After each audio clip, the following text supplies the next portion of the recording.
안녕하세요. 은혜로운 특송 감사합니다. 이제 누가복음이 몇 강 남은지 아십니까? 네, 3강 남았습니다. 네, 38, 39, 40. 네, 오늘은 그 38강이고요. 말씀의 제목은 아버지의 원대로입니다. 말씀을 시작하기 전에 잠깐,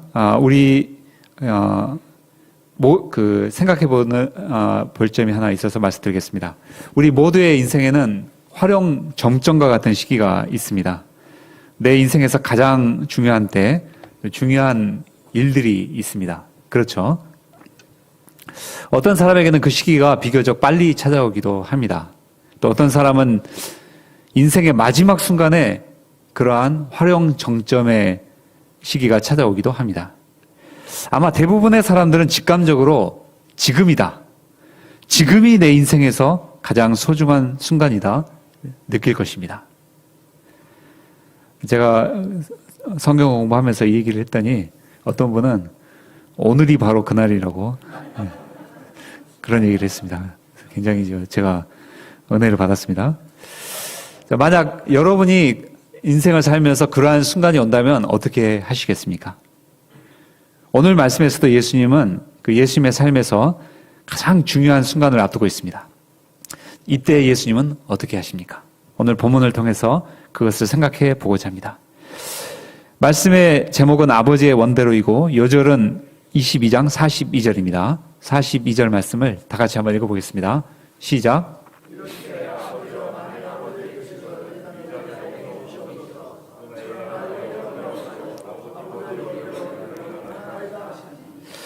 하나님 아버지, 귀한 생명의 말씀을 저에게 주고자 하심을 감사합니다. 이 시간 주님의 말씀을 마음 깊이 받고 또 예수님을 배우고 은혜 받는 귀한 시간이 되게 도와주시옵소서. 예수님의 이름으로 기도했습니다. 아멘. 네, 39절부터 41절 말씀을 보겠습니다. 39절, 41절까지 형제 자매 순으로 한번 읽어볼까요? 시작.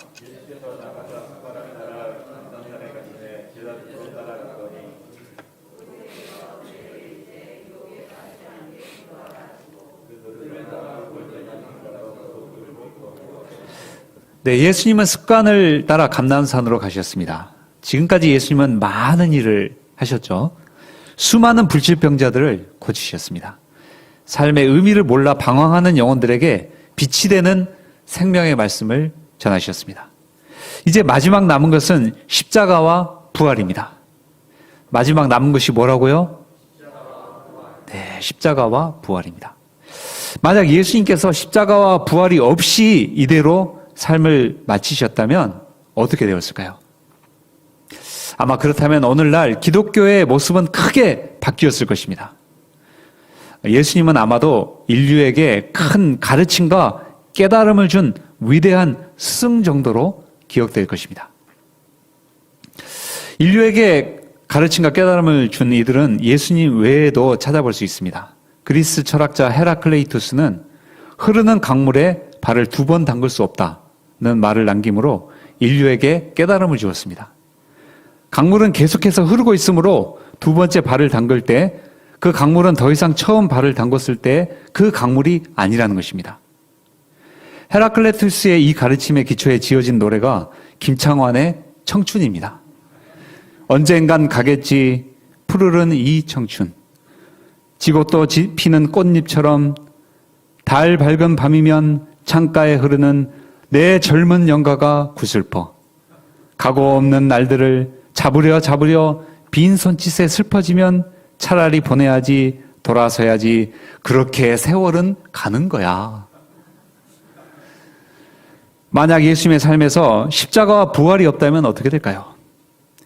수많은 불치병자를 고친 전설적인 의사, 무식한 시골 어부들을 인류의 스승으로 키워낸 위대한 교육자, 현실의 삶에 지친 영혼들에게 내세의 소망을 전해준 천국 소망의 전도자 등으로 기억되고 있을 것입니다. 네, 물론 예수님에게 그런 면이 있습니다. 그러나 이 모든 것을 압도하는 것이 십자가입니다. 십자가는 복음을 복음되게 하고 기독교를 기독교 되게 하는 신앙의 핵심입니다. 네, 42절 말씀을 보십시오. 42절을 다 함께 읽어보겠습니다. 시작.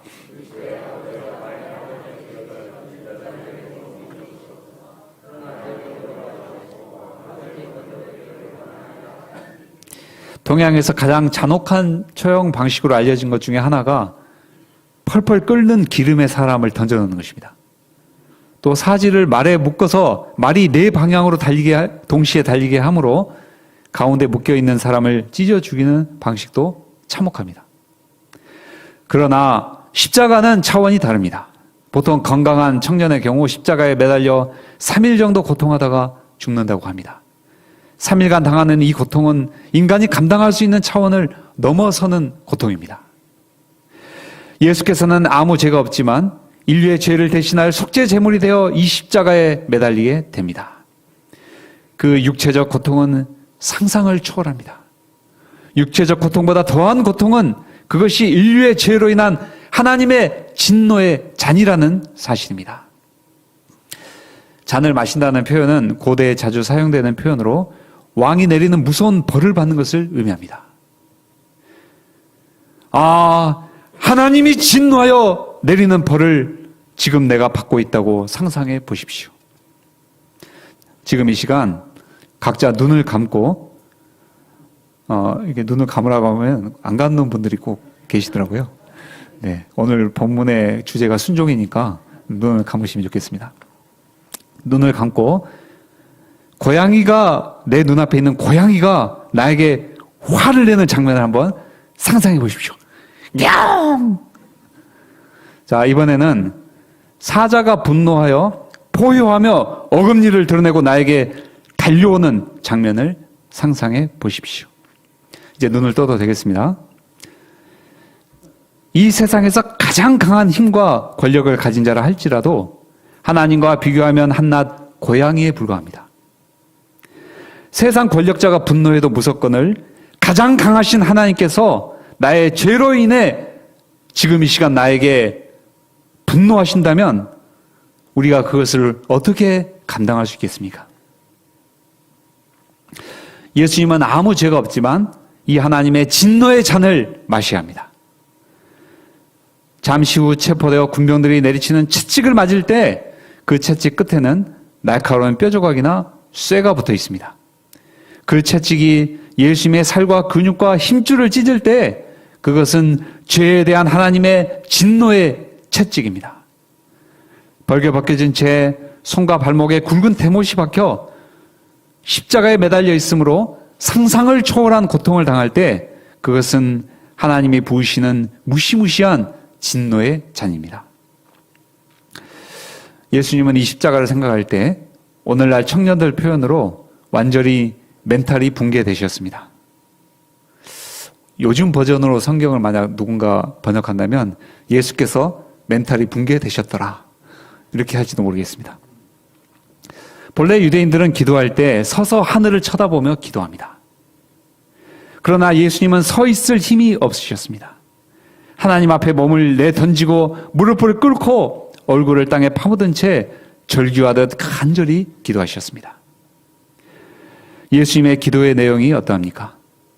아버지여, 만일 아버지의 뜻이거든 이 잔을 내게서 옮기시옵소서. 예수님은 자기의 생각과 마음의 소원을 하나님께 솔직하게 말씀드렸습니다. 오늘날 청소년의 표현으로 바꾸면 예수님은 눈물을 글썽이며 말씀하셨습니다. 아빠, 나 이 잔 안 마시면 안 돼? 꼭 마셔야 하는 거야? 이렇게 말하는 아들 앞에 그 어떤 아버지가 마음이 흔들리지 않겠습니까? 그래, 다른 길을 한번 찾아보자. 이 잔을 마시지 않아도 되는 무슨 다른 길이 있는지 한번 알아보자. 이렇게 말하지 않을 아빠가 세상에 어디 있겠습니까? 그러나 안타깝게도 다른 길은 없습니다. 인류의 죄 문제를 한 번에 완전히 해결할 수 있는 유일한 길은 죄 없는 하나님의 아들 예수께서 사람들의 죄를 대신하여 십자가를 지는 것 뿐입니다. 예수님은 만약 이것이 아버지의 뜻이라면 자신의 뜻과 생각을 내려놓고 아버지의 뜻에 순종하겠다고 기도하셨습니다. 43절로 44절을 보십시오. 43절, 44절을 형제 자매수들 한번 읽어보겠습니다. 시작.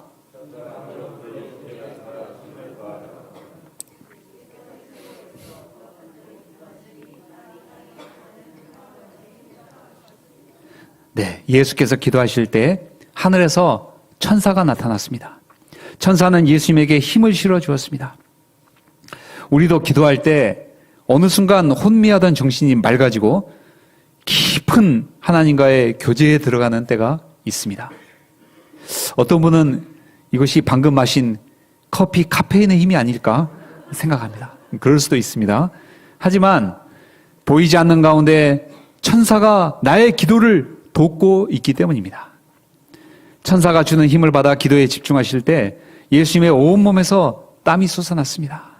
보통 땀은 피부 밑으로 바로 흘러내리기 마련입니다. 그런데 예수님의 땀방울은 마치 핏방울처럼 땅에 뚝뚝 떨어졌습니다. 이는 예수님이 얼마나 온 마음과 힘을 다하여, 아니 목숨과 영혼을 다하여 생명을 다하여 기도하셨는지를 보여주고 있습니다. 그러면 예수님은 왜 이렇게 기도하셨을까요? 그것은 십자가가 영적인 전쟁이기 때문입니다. 십자가가 뭐라고요? 영적인 전쟁입니다. 요즘 우크라이나와 러시아가 전쟁 중입니다. 러시아는 전황이 불리해지거나 아니면 전략상 필요할 경우 수도 키이우에 미사일을 날립니다. 우크라이나 시민의 입장에서 러시아 군이 미사일을 쏘는 장면은 전혀 보이지 않습니다. 하지만 바람과 소리와 함께 어느 순간 미사일이 날아와 건물을 폭파시키고 사람을 살상합니다. 이처럼 눈에 보이지 않지만 하나님과 예수님을 대적하는 영적 존재가 있습니다. 그것은 곧 사탄입니다. 12제자 중 하나인 가룟 유다의 마음에 예수님을 배반하려는 마음을 심은 것도 다름 아닌 사탄입니다. 이 사탄과의 싸움은 혈과 육으로 싸우는 싸움이 아닙니다. 사탄과의 싸움은 영적인 전쟁입니다. 구약에서 견고한 성 여리고가 최근에 고고학적으로 조사해 보니까 여리고가 이중 성벽으로 얼마나 견고한지가 발견되었습니다. 이 견고한 성 여리고가 돌며 기도할 때 무너졌습니다. 여리고보다 훨씬 작은 아이성을 공격할 때 여리고 성과 비교해 보니까 이 아이성은 정말 얼라 같다, 애다, 아이다 하면서 힘차게 공격했습니다. 그런데 어떻게 됐습니까? 패전했습니다. 나중에 알고 보니 아간이라는 자가 하나님의 말씀을 거역하고 몰래 재물을 숨겼습니다. 아간을 돌로 쳐 죽임으로 이 죄 문제를 해결한 후에 다시 승리했습니다. 사도 바울은 에베소서 6장 12절로 17절에서 다음과 같이 말씀합니다. 우리의 씨름은 혈과 육을 상대하는 것이 아니요. 여기 잘 나왔네요. 다 같이 한번 읽어볼까요? 네, 시작.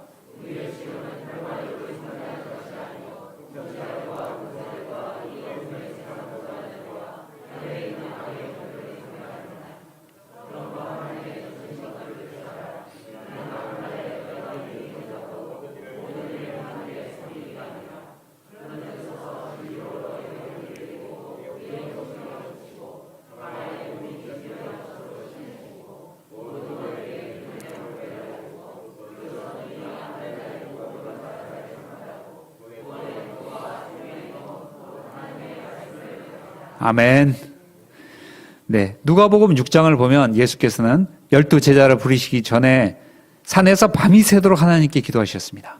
당시 예수님은 종교 지도자들이 그 마음에 사랑이 없는 것을 보셨습니다. 자기들의 이권과 유익만을 생각하는 탐욕이 가득한 것을 보셨습니다. 양들에게 인기가 많은 예수님을 시기하고 미워하는 악한 시기심이 가득한 것을 보셨습니다. 예수님은 이런 시대 가운데 진정으로 양들을 사랑하고 그들을 순수한 마음으로 하나님께 인도할 수 있는 새로운 영적 지도자들, 목자들을 세워달라고 밤이 새도록 간절히 기도하셨습니다. 십자가를 앞둔 예수님은 누가복음 6장에 비해 상대적으로 짧은 시간이지만 온 마음과 힘과 생명을 다해 기도하셨습니다. 이 기도의 주된 내용은 예수님이 아버지의 뜻에 온전히 순종할 수 있도록 도와달라는 기도였습니다. 그토록 사랑하고 키워냈던 제자들이 각자 자기 살 길을 찾아 도망갈 때, 온갖 모욕과 침뱉음과 고난을 당할 때, 십자가 아래에서 사람들이 지금 당장 내려오면 당신을 메시아로 인정하고 믿겠다라고 말하며 조롱할 때, 그러한 사람들의 말을 통해 사탄이 십자가에서 내려오도록 유혹하고 시험할 때, 그 모든 유혹과 시험과 멸시천대와 조롱, 배신감을 다 참아내고 끝까지 아버지의 뜻에 순종할 수 있도록 도와달라고, 그러한 힘을 달라고 예수님은 온 마음과 힘과 생명을 다해 기도하셨던 것입니다. 45절로 46절을 보십시오. 45절로 46절을 기도하다가 조는 경험 있는 분들 한번 읽어보겠습니다. 시작.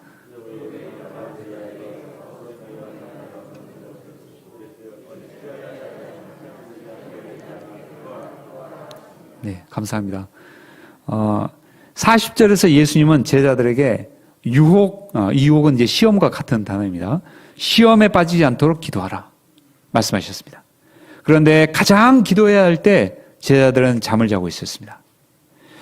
47절로 53절을 한번 보겠습니다. 47절로 53절을 좀 긴데 형제 자매 순으로 한번 돌아가면서 읽어볼까요?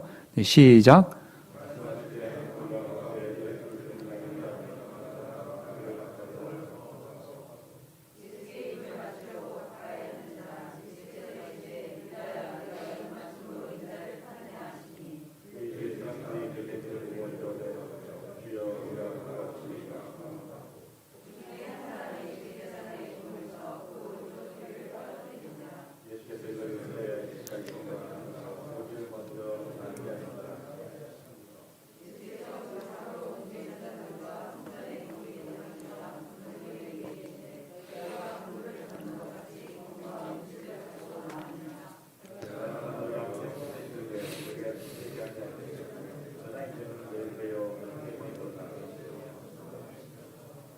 네. 유다는 요즘 같으면 이제 스마트폰으로 이렇게 생긴 분을 체포하면 된다. 이렇게 카톡으로 띄워줄 텐데, 그때는 이제 스마트폰이 없으니까 유다가 이자가 바로 예수다. 군병들에게 알려주는 표식으로 스승에게 키스를 했습니다. 배반의 키스죠.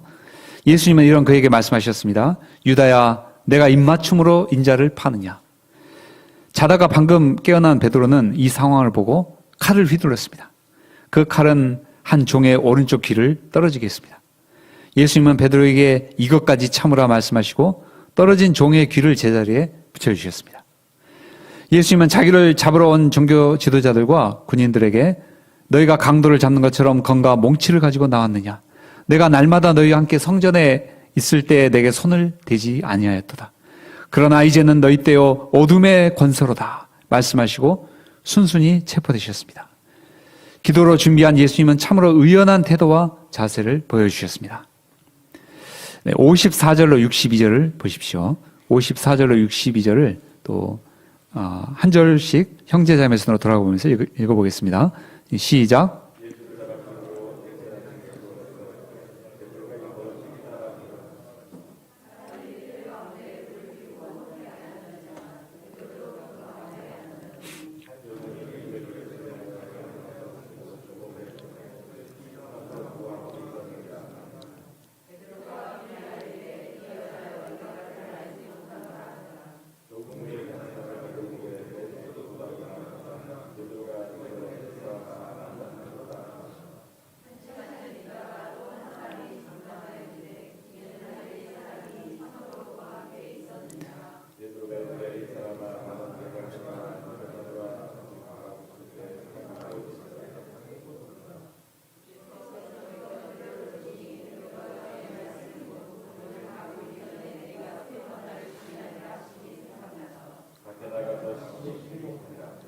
네, 감사합니다. 때는 6월절 요즘 달력으로 4월 초순입니다.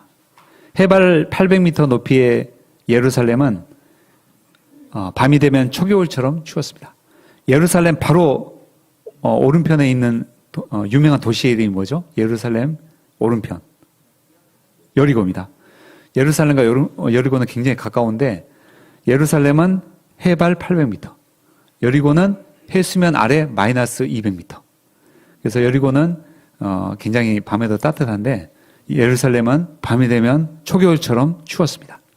체포되신 예수님의 뒤를 몰래 쫓던 베드로는 추워서 모닥불이 있는 곳으로 이동했습니다. 불빛에 비춰진 베드로의 얼굴을 알아본 한 여종이 이 사람도 저기 체포된 예수와 함께 있었다고 고발했습니다. 화들짝 놀란 베드로는 이 여자가 지금 무슨 소리를 하는가? 나는 저자를 알지 못해! 말해버리고 말았습니다. 잠시 후 다른 사람이 또 그와 같이 말하자 다시 부인했습니다. 1시간쯤 후에 다시 한 사람이 그의 말투를 듣고 장담하면서 이 사람 말투를 들어보니까 갈릴리 사람인데 정말로 예수와 함께 있던 자라고 고발했습니다.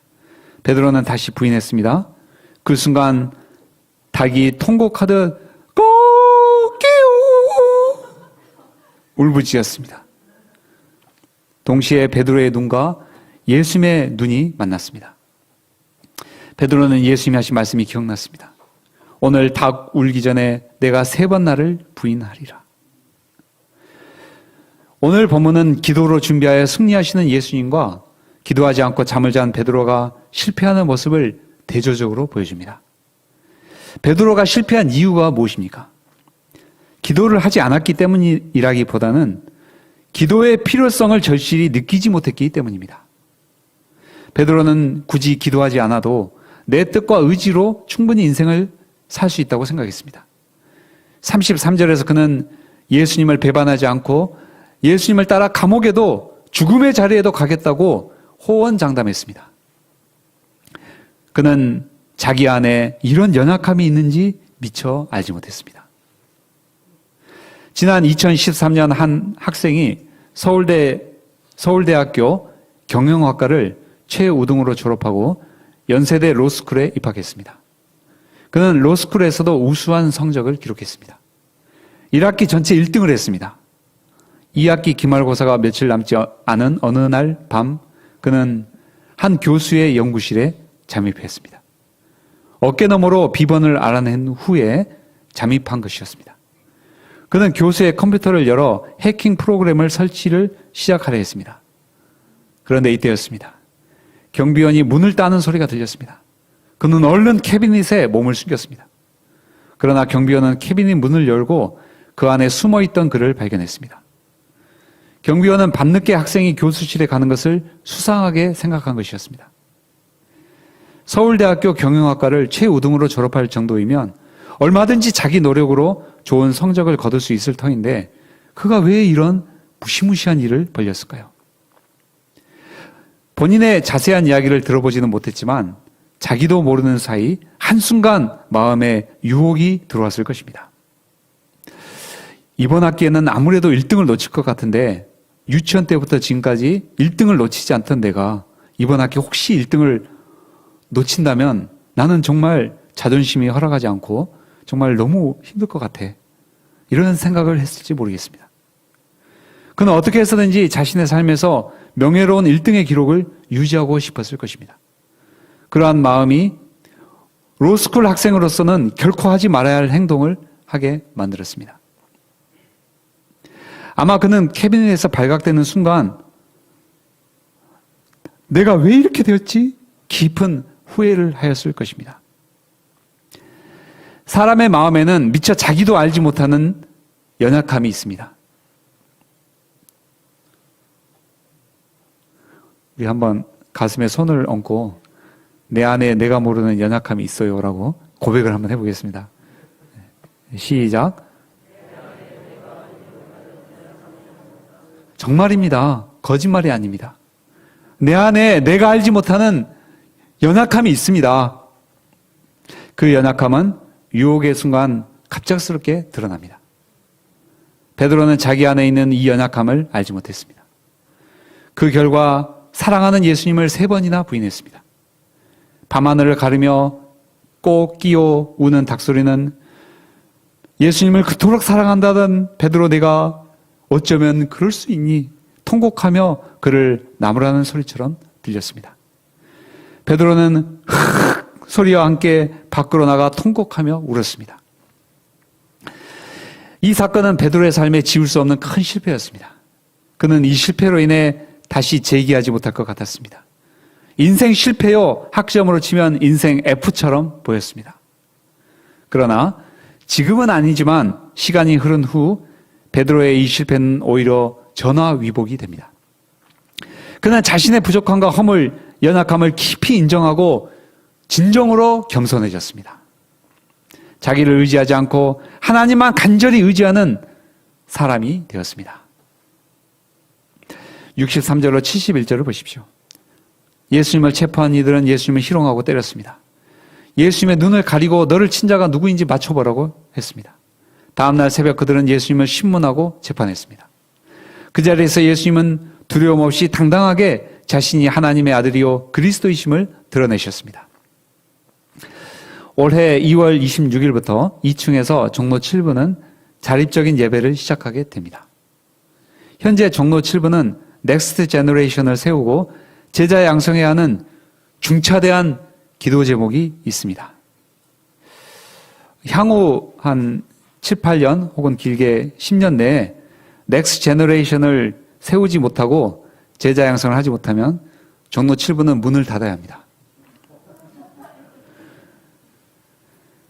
자립 예배를 앞두고 하나님께서 본문 말씀을 통해 이러한 상황에서 기도로 준비하도록 방향을 주시는 것으로 느껴졌습니다.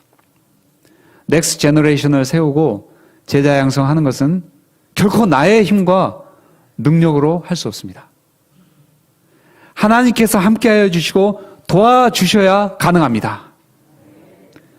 제가 또 우리 종로 7부 모든 분들이 예수님을 본받아 기도로 자립 예배와 차세대 제자 양성 역사를 섬길 수 있기를 기도합니다. 이것은 종로 2부도 예외가 아닙니다. 종로 2부가 지금 굉장히 자신감이 있는 것 같은데 10년 후에 어떻게 될지 아무도 모릅니다. 그동안 7부를 섬겨주시고 부족한 저의 메시지를 들어주신 종로 2부 목자님들에게 깊은 감사를 드립니다. 오늘 말씀이 이제 2.7부 예배 함께 드리는 마지막 말씀이더라고요. 물론 나중에 이제 뭐 수양회나 다른 계기를 통해서 이렇게 말씀을 나눌 수 있겠습니다. 그러면은 감사드렸다고 제가 말씀드렸죠. 네. 네, 제가 그 요절 말씀 42절 말씀을 읽고 마치겠습니다. 시작.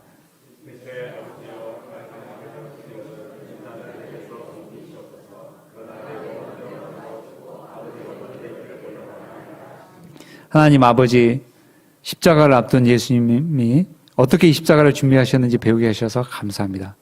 하나님 아버지, 저희도 매일 이 순간이 우리 인생에서 가장 중요한 순간이요 날입니다. 예수님을 본받아 기도로 승리하게 도와주시옵소서. 예수님의 이름으로 기도했습니다. 아멘.